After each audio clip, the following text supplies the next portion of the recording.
شروع اللہ کے پاک نام سے جو بڑا مہربان اور نہایت رحم کرنے والا ہے۔ السلام علیکم۔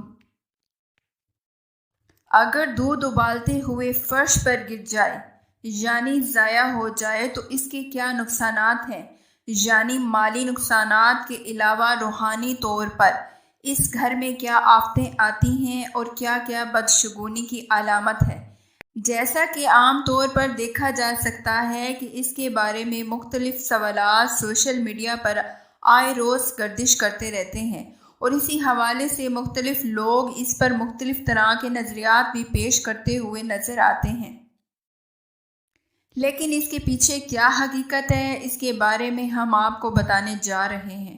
اور دودھ جسے اللہ کا نور کہا جاتا ہے، اس کے بارے میں آپ کے ساتھ ایک ایسا واقعہ شیئر کرتے ہیں جو امام علی علیہ السلام کے ساتھ منسوب کیا گیا ہے، اور کہا جاتا ہے کہ دربار خلافت میں حضرت علی علیہ السلام کے پاس ایک خاتون آئی، ہاتھ جوڑ کر عرض کرنے لگی، یا علی، ہمارے گھر میں جھگڑے بہت رہتے ہیں، ہر طرف تنگ دستی کا راج ہے، کوئی کسی سے محبت نہیں کرتا اور کوئی کسی کی خاطر اثار نہیں کرتا، ایسا کیوں ہے؟ اس عورت کا یہ سوال کرنا تھا کہ حضرت علی علیہ السلام، جنہیں باب العلم کہا گیا ہے، فوراً معاملے کی تہہ پر پہنچ گئے۔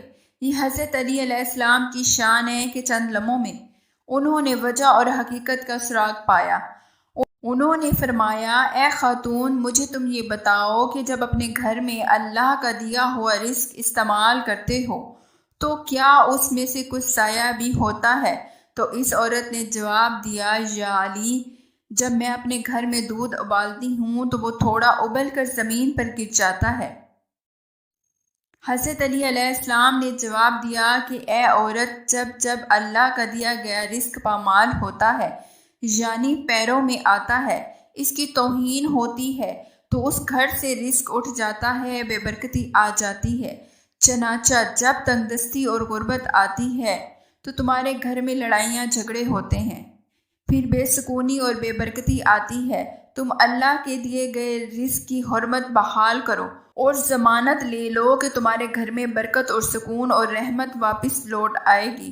تمہارا یہ عمل سب گھر والوں کے دلوں میں اللہ تعالیٰ کی محبت ڈال دے گا اور اللہ تعالیٰ تمہارے گھر میں رزق کی فراوانی عطا کر دے گا۔ بظاہر یہ بڑی معمولی سی بات لگتی ہے۔ ہم اکثر اپنے گھروں میں دیکھتے ہیں کہ مائیں بہنیں چولہے پر دودھ ابالنے کے لیے رکھ دیتی ہیں اور پھر وہی دودھ چولہے کی تیز آگ پر ابلتا رہتا ہے اور پھر وہ اپنی بے خیالی بے دھیانی میں اس کو بھول جاتی ہیں۔ اللہ کا نور، اللہ کا دیا گیا یہ رزق ضائع ہوتا رہتا ہے۔ یہاں اگر ذہنوں میں کچھ سوال ابھرتے ہیں تو ان کے لیے ہم آپ کو ایک حدیث شیئر کرتے ہیں کہ ایک مرتبہ حضرت عائشہ رضی اللہ عنہا فرماتی ہے کہ تاجدار مدینہ حضرت محمد صلی اللہ علیہ وسلم گھر میں تشریف لائے اور روٹی کا ایک ٹکڑا زمین پر پڑا ہوا دیکھا۔ آپ نے اس کو اٹھایا، صاف کیا اور کھا لیا اور فرمایا کہ اچھی چیز کا احترام کیا کرو، رزق جب کسی سے دور بھاگتا ہے تو لوٹ کر نہیں آتا۔